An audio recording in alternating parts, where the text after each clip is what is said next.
주제가 남았습니다. 원래는 더 빨리 이렇게 추진을 해가지고 5가지 이외에 우리 총장님들이 관심 있는 그러한 내용들을 좀 들었으면 했는데요. 뭐 이 부분 가지고 너무 열띠게 이렇게 말씀들을 해주시니까 시간적인 여유가 없습니다. 그래서 5가지 중에 맨 마지막 그 꼭지인 평생직업교육 대학 기능 강화에 대한 그 문제를 다루겠습니다. 뭐 비단 평생직업교육 대학뿐만 아니라 교육부에서도 전문대학이 평생직업교육기관으로 이렇게 전환되는 것을 정책 방향으로 이렇게 갖고 있기 때문에 그런 부분과 이렇게 연관해서 들으시면 좋을 것 같습니다. 호산대학교의 김재현 부총장님께서 먼저 말씀해 주십시오. 예, 안녕하십니까. 저는 호산대학교에서 부총장을 맡고 있고 또 평생직업교육 본부장을 맡고 있습니다. 저희가 전문대학 10개교가 2014년부터 해서 그 평생직업교육대학이라는 그 SCK 사유형 사업을 하고 있습니다. 그러면서 3년 동안 저희가 10개 대학이 한 프로그램도 한번 분석을 해봤고 그런 뭐 애로점들도 있습니다. 너무 뭐 구체적인 사항은 나중에 기회가 되면 말씀 올리도록 하겠고요. 그러니까 저희가 사업을 하면서 아까 우리 실장님이나 국장님께서도 과장님께서 말씀하셨지만은 이 전문대학의 어떤 평생 직업교육 기능이 강화돼야 되면 맞습니다. 일례로 저희 대학만 하더라도 저희가 학위과정 정원을 한 30% 정도 감축을 하면서 그 부족분을 성인 학습자들, 비학위 과정을 통해서 어느 정도 좀 충당할 수 있지 않을까 그런 사실 기대를 가지고 저희가 학위과정 정원을 줄이면서 비학위 과정을 운영을 하고 있습니다. 그런데 저희가 이 프로그램을 해보니까 직업학교들이 있습니다. 그리고 폴리텍이 있고요. 그리고 이 평생교육 시설들이 있습니다. 그리고 학점은행제 기관이 있고 원격 베이스의 학점은행제 기관들이 있습니다. 그러다 보니까 이 학습자들을 유인을 하기 위해서 저희도 뭐 교수님들을 독려해서 프로그램도 개발하고 수요 분석도 하고 하지만 실제적으로 이 수강료를 내라라고 하니까 이분들이 이제 망설이는 겁니다. 그러니까 직업학교를 가면은 공짜고 또 수당도 주고 폴리텍도 마찬가지고 이러다 보니까 이 전문대학이 과연 저희가 정원을 그만큼 줄였는데 그에 대한 어떤 수익이라고 하면 좀 그렇지만 이 등록금 손실분에 대한 보전이 참 어렵습니다. 어렵고 또 저희가 평생교육원을 운영하면서 그 평생교육법을 제가 한번 보니까 헌법에 그런 게 있더라고요. 우리나라 헌법에 그 31조 5항에 보면은 국가의 책무가 있습니다. 그러니까 교육이 평생교육 안에 있는 겁니다. 그러면 이 평생직업교육도 어찌 보면 뭐 대학이 알아서 해라라기보다는 국가에서 어느 정도 좀 재정 지원을 해주면서 체제를 개편하고 그렇게 좀 해가는 모습이 조금 더 이 전문대학이 당면한 뭐 입학 자원 감소나 이런 부분들을 좀 해결하는데 좀 도움이 되지 않을까라는 제 의견을 올리겠습니다. 고맙습니다. 네, 감사합니다. 평생직업교육과 관련해서 더 말씀하실 총장님 없으신가요? 네. 개원예술대학의 권영걸 총장님 말씀. 예.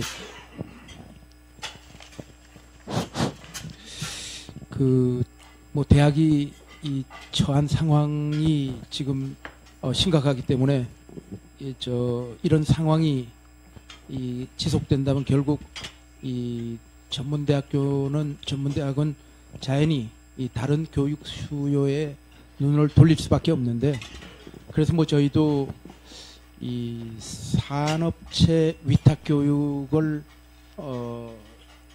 강화하는 뭐 이런 연구를 하고 있고 또 하고 있지만 평생 직업 교육이 제일 큰 부분이라고 생각이 되는데요. 아까 성낙인 총장께서 뭐 인생 2모작 3모작을 언급하셨고 또 향후에 다양한 직업 교육의 성인 학습자가 전문대학으로 몰려가지 않겠는가 뭐 이런 말씀도 하셨는데 저희도 그럴 것이라고 예상을 하고 그렇게 되리라고 확신을 하고 있습니다. 그런데 이런 일을 추진하려면 결국 제도와 재정이 뒷받침이 되어야 되는데 교육부가 이제까지 평생교육에 관해서 지원하는 사업이라는 게 일반 대학은 평생교육체제 지원 사업, 전문대학에는 특성화 전문대학 육성 사업 중에서 이 사유형 뭐 그 정도였던 것 같은데, 이 두 가지 사업이 사업 기간이 정해져 있고, 뭐 제가 알기로는 내후년 2월까지로 알고 있습니다만, 이게 이 단기적이고 이 단발적이라는 느낌이 들고요.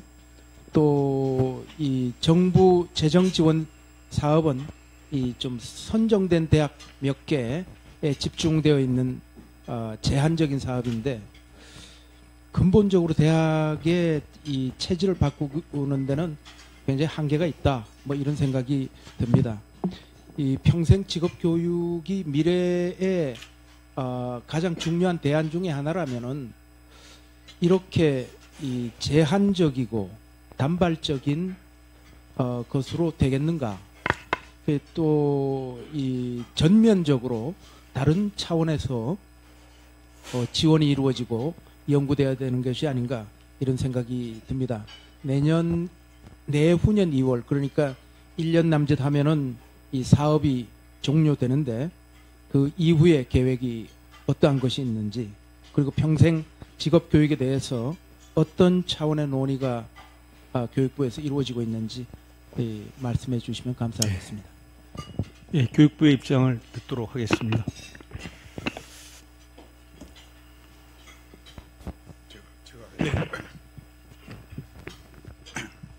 사실은 이제 저희들이 평생 직업 교육을 강화하기 위해서 아까 말씀드린 SSK 사유형의 평생 직업 교육 대학은 시범 모델입니다. 그래서 저희들이 이제 그 시범 모델을 성과 분석해서 이제 앞으로 미래의 전문대학의 역할이나 기능을 그쪽으로 확대해야 되겠다는 생각으로 출발을 했었습니다. 그래서 제가 이제 작년에 와서 이제 평직대학, 이제 사유형입니다. 평생직업교육대학에 이제 여기 군장대도 계시고 한데 분석을 해보니까 이제 이렇더라고요. 가장 중요한 게 이제 첫 번째는 아까 의무적으로 30%를 감축을 하고 비학위를 운영하도록 하면서 이제 손실보전금을 줬는데요. 그러다 보니까 기본적으로 학교에서 재정적으로 너무 어려웠다는 겁니다. 그러다 보니까 일부 대학들은 구조개혁평가에서도 좀 낮은 등급을 받아서 또 그런 문제가 있었고요. 그 다음에 두 번째는 그게 이제 비학위 과정 학생들을 모으려면 기본적으로 학점 은행제처럼 일정 부분 학점이라도 학위는 바로 안 되더라도 비학위 과정이니까 학점을 좀 연계시킬 수 있는 방안이 있어야 되는데 그게 잘 안 되는 것 같고요. 그 다음에 또 현실적으로 좀 학교가 좀 지역적으로 좀 뭐라 그럽니까, 시군구 기초자치단체 위주의 대학들이 많이 지정되다 보니까 그쪽에 공단이 없다든지 이런 데는, 그 다음에 공단이라든지 일반 수요자들이 적은 데는 상당히 어려웠더라고요.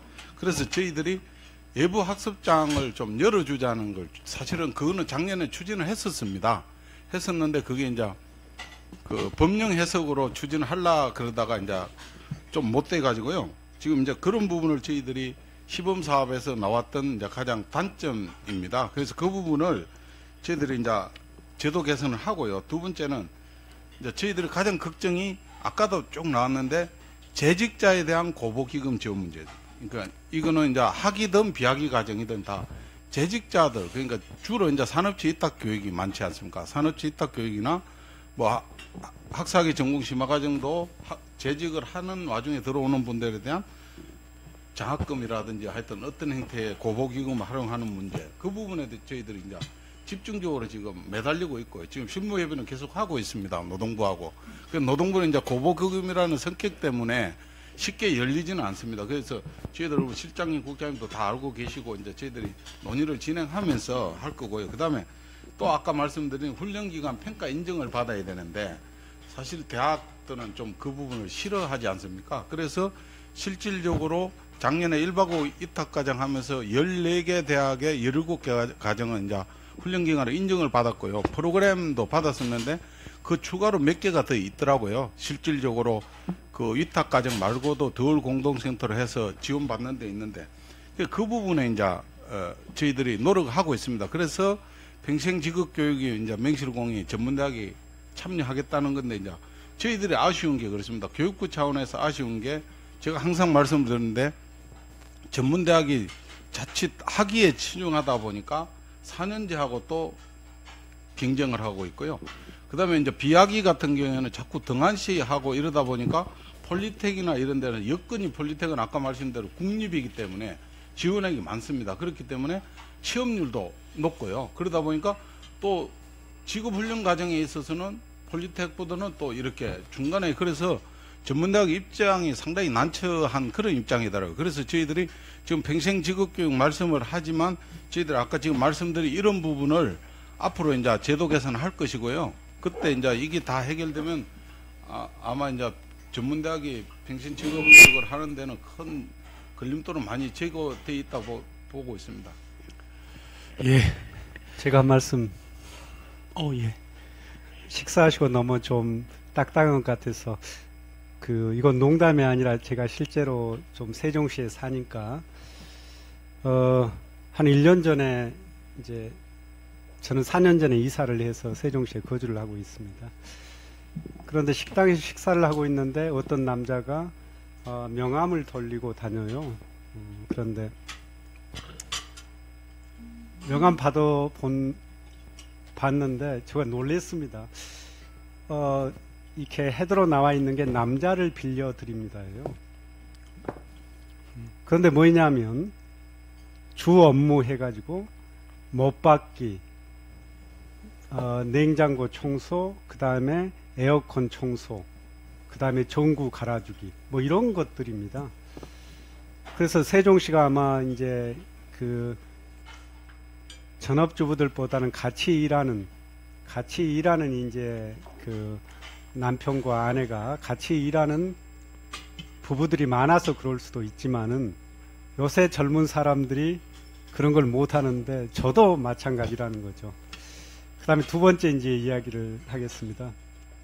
두 번째는 오늘 이제 저희가 오전에 수능 발표를 했습니다만 끝나고 기자들하고 점심을 먹는데 제 앞에 앉아있는 기자가 그러더라고요. 자기가 목욕탕에 자기 욕실에 있는 세면대가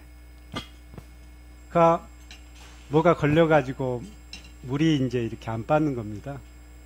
그래서 자기가 유심히 보니까 양쪽에 뭐 나사가 있고 아래쪽에, 그래서 그걸 본인이 직접 한번 해봤다는 겁니다. 그런데 처음 할 때 아주 겁이 났다는 거예요. 이렇게 약간 걸려 있어가지고 그걸 들어서 끄집어낸 다음에 밑에 이제 하수구하고 연결하는 부분들이 있기 때문에.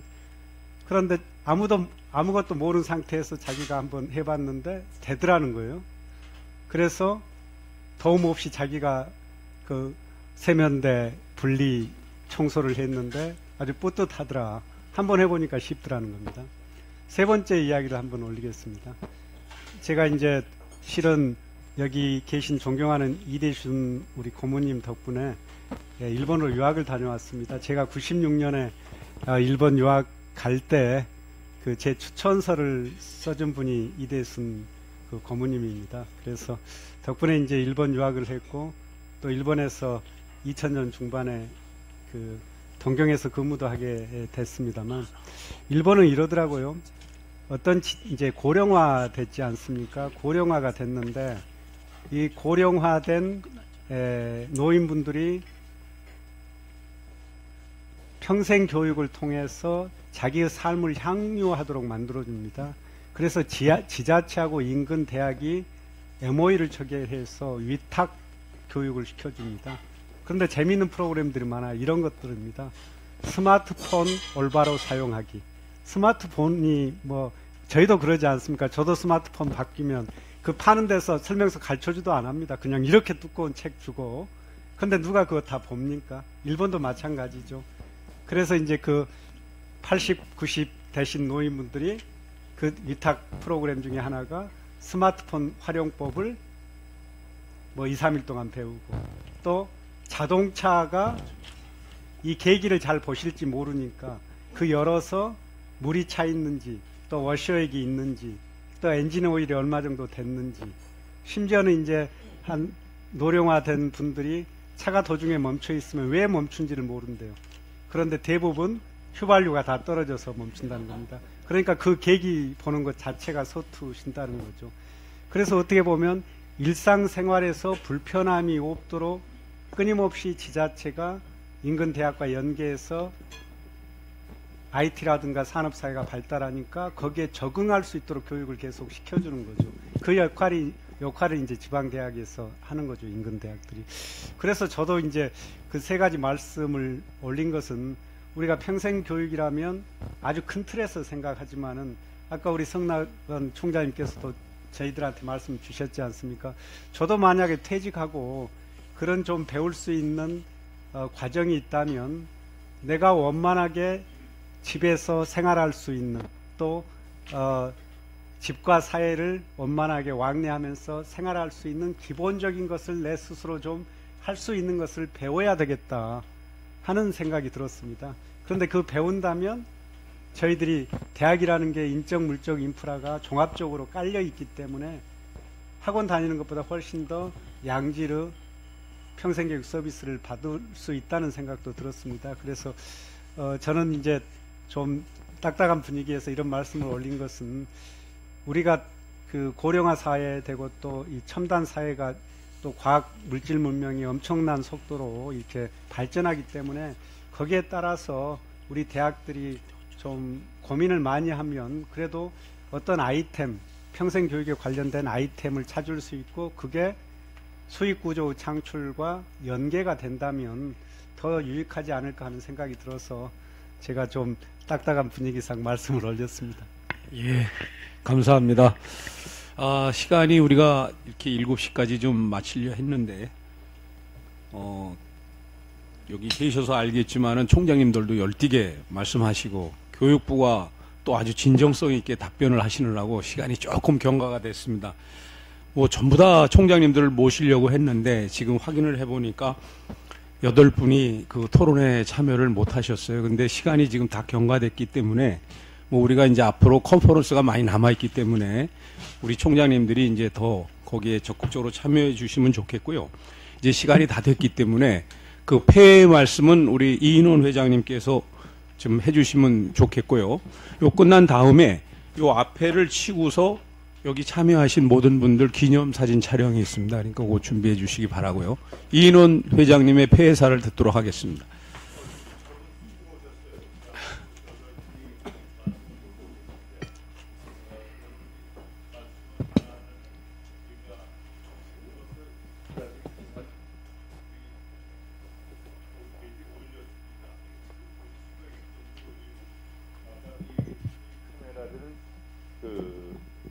실시간으로 유튜브를 통해서 생방송했습니다. 우리가 한 것을 다 그대로. 그래서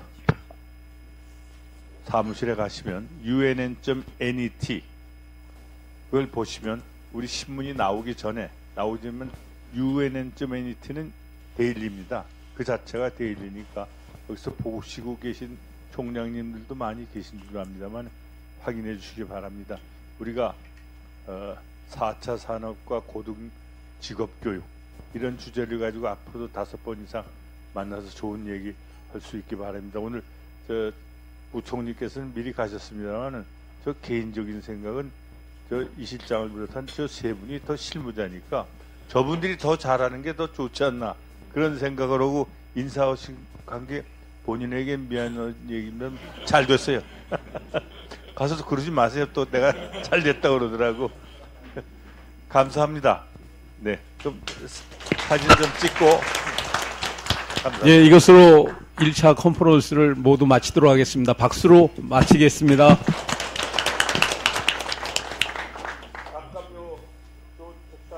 예, 요거 모두 사진 하나 찍습니다.